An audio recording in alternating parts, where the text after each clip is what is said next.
I am Jobwala. Progressive Shorthand May 2023.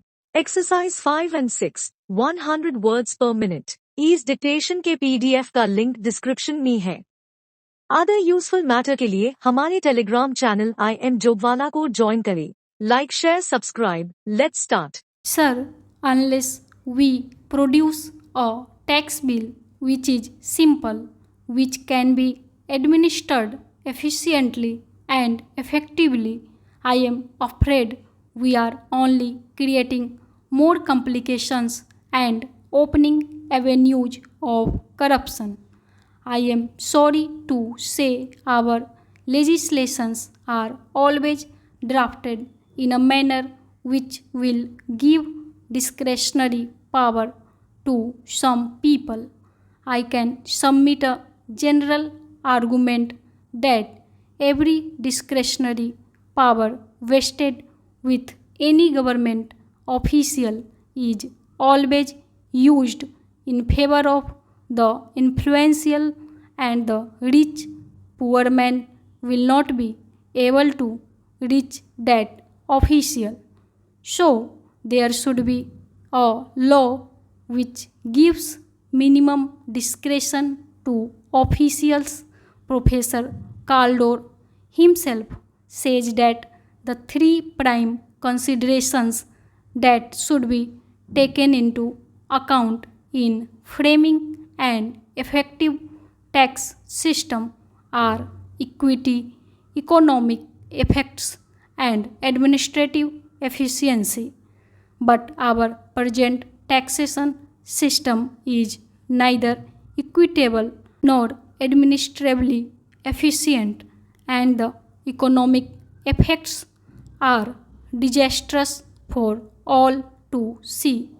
My humble submission is that even at this stage, the Direct Taxes Amendment Bill should be kept in abeyance and a select committee should be formed by a motion from the Finance Minister himself. Nothing would be lost, I can assure you. This is no hurry. Only people in a hurry will be those in the department who want to push it in a hurry because of various provisions in the bill about which I need not say anything. My humble request is that if we want to rationalize the tax system, the Direct Amendment Bill needs to be redrafted. Sir, on the corporation tax, we had great hopes that the tax will be more effectively collected. But what do we find now? There are ad hoc and arbitrary deletions, disallowances, and additions by the income tax authorities. You promised a simple tax bill in the long term fiscal policy. Now we had a bill which is not simple. Again, we are told now that this bill will be amended. We find that arbitrary disallowances in corporation tax will only lead to more tax evasion and nothing else. Business will go on as it is. Business has gone on as usual in this country for the last 50 years. If the aim of the government is to bring about more morality, better tax returns, and simpler collection of tax, this is not the way to do it. What we need is a realistic look to whole gamut of company taxation in our country.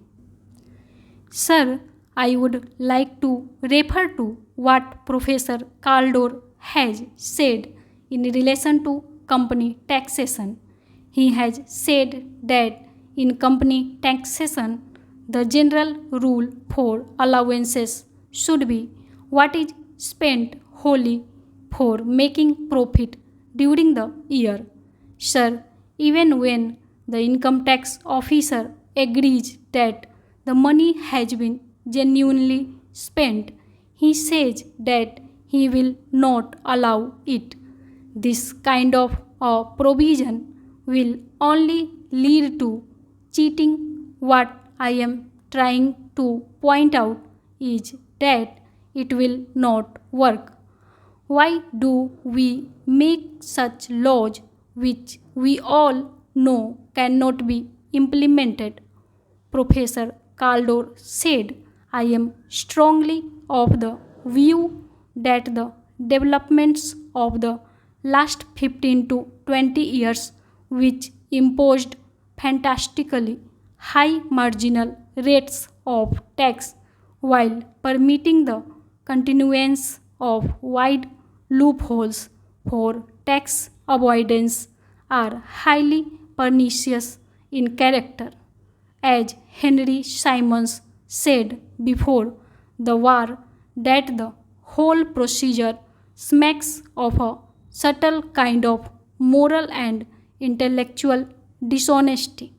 One senses here a grand scheme of deception whereby enormous surtaxes are voted in exchange for promises that they will not be made effective. Thus, the politicians may point out with pride to the rates while quietly reminding their wealthy constituents of the loopholes. This is Professor Caldor's comment in 1956 when the general standard of morality was much higher than today. Today, we are making laws which we all understand cannot be implemented. Today, we are giving powers to an income tax officer to straightway make a difference of crores of rupees. There is no correlation between the status of the person who enjoys the power and the power that he wields. There is no correlation. An excise official has got the power to make a difference of profitability of crores of rupees. Is it workable? Common sense tells us that it will not work. My humble submission to the Honorable Minister is that rationalization of tax structure should be done in such a manner that takes into account all these things. Professor Caldor report is with the government. It is on the Indian tax system. Some of the things which we have code number, GIR number, etc. are according to this report. We have taken all the points, all the additional regulations suggested by Professor Caldor. We have put, but the pitfalls we have not seen. By marginally changing the rate of tax, the benefit to the dishonest taxpayers can be substantially reduced. We can get more honest taxpayers. Ultimately, no citizen is dishonest, but the law should be made such where the honest get priority over the dishonest. The law is made where it is easier to pay taxes to treasury.